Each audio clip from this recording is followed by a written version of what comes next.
Hey guys, I'm James, and you're watching behind the scenes of the Speed Freaks Builder Series.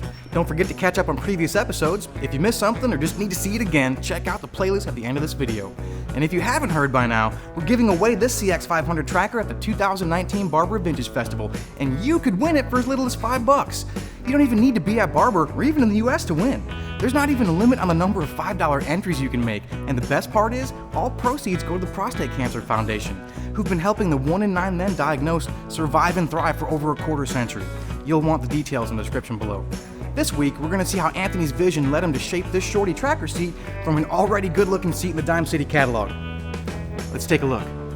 So the seat cowl that we used here was off the shelf. It's been labelled the Batwing ever since I posted a picture up on social media. People said, yeah, that looks like the Batmobile wing. So in order to rectify the issue of people not liking that cowl, these ABS cowls are so brilliant to work with. You can actually heat them up and bend them and do whatever you want.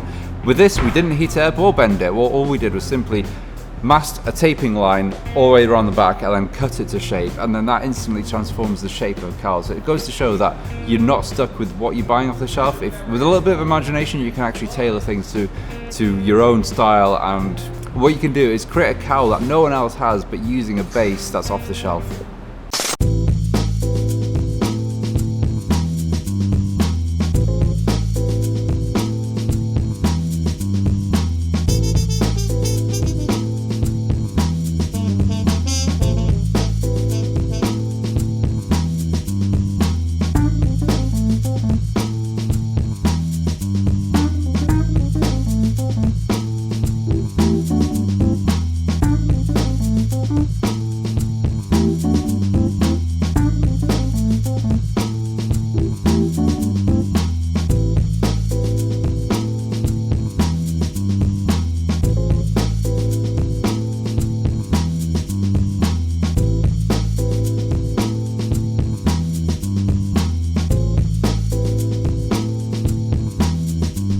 The one thing that we regret not doing before sending the frame out to the powder coaters was actually checking the seat and how we were going to mount it.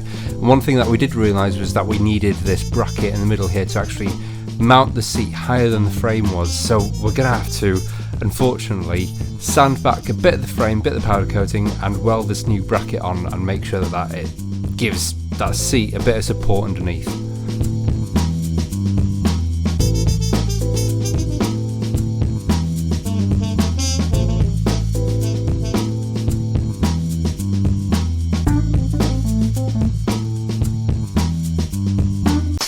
Man, a little nip and tuck never looks so good, eh? It just goes to show it doesn't always take a decade of experience with an English wheel to create your vision.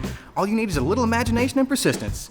And maybe some tape and a willingness to cut into something beautiful too. So thank you guys for watching, stick around for a full playlist, and be sure to tune in next week for more transformation of this twisted twin. You know the drill. Click here to see another sweet DCC video, and click down here to comment, like, subscribe, hit the bell, and share. Be sure to visit DimeCityCycles.com. Thanks for watching.